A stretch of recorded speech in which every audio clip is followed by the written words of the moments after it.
বাণিজ্যিক, রোমান্টিক, শৈল্পিক সব ধরনের সিনেমা সিরিজে অভিনয় করেছেন এই অভিনেত্রী। পর্দায় পাওয়া গেছে নানা বৈচিত্র্যময় চরিত্র। তিনি আর কেউ নয়, তিনি হচ্ছে হুমা কুরেশি। 1986 সালের 28 জুলাই জন্ম হয় হুমা কুরেশির। বাবা রেস্টুরেন্ট ব্যবসায়ী। তবে হুমার মন ব্যবসায় নয়, মন ছিল অভিনয়ে। দিল্লিতে পড়ার সময় জড়িয়ে পড়েন থিয়েটারে, পাশাপাশি চলতে থাকে মডেলিং।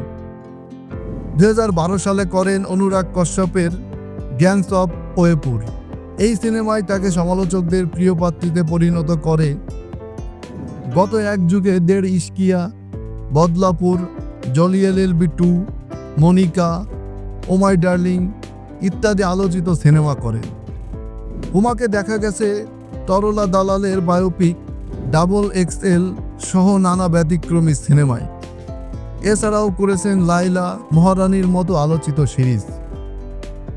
নিজের কাজের দর্শন নিয়ে হুমা বলেন, গাছগাছালির পাশে দাঁড়িয়ে নাচের দৃশ্যে কাজ করেছি অনেক, কিন্তু এখন আর সেই পথে হাঁটতে চাই না। ভালো চিত্রনাট্য পেলে আমার বয়সের চেয়ে বড় চরিত্র অভিনয় করতেও রাজি, তাতে ভয় পাই না। হুমা আরও বলেন, আমার সামনে 2টি রাস্তা খোলা ছিল। একটি হলো সৌন্দর্য বাড়াতে একের পর এক কসমেটিক সার্জারি করা আর পরিচালকের কলের অপেক্ষায় থাকা। আরেকটি হলো ভালো চিত্রনাট্য হাতে নিয়ে সাহসী চরিত্রে কাজ করে যাওয়া। আমি দ্বিতীয় পথটাই বেছে নিয়েছি। সাহসী চরিত্র করে তিনি যে সফল বলাই বাহুল্য।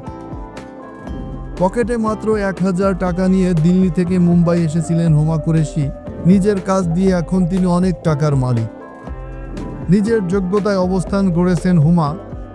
তিনি বলেন, আমি আমার গ্ল্যামার ভালোবাসি, লাল গালিচার জন্য তৈরি হতে পছন্দ করি, কিন্তু তাই বলে সৌন্দর্য দেখাতে এখানে আসিনি। কেননা আপনি যতই সুন্দর হন না কেন, সেটা যথেষ্ট নয়। সবসময় আপনার চেয়ে সুন্দর কেউ এসে আপনার জায়গা কেড়ে নিবে, কেননা সৌন্দর্যের ধারণাটা এমনই, খুব বেশিক্ষণ থাকে না, দর্শক বোর হয়ে যায়। নতুন সৌন্দর্যকে বরণ করে নেওয়ার জন্য উন্মুখ হয়ে থাকে সবাই। তাই নিজের কাজের বৈচিত্র্য আর বিশেষত্ব দিয়ে টিকে থাকতে চাই।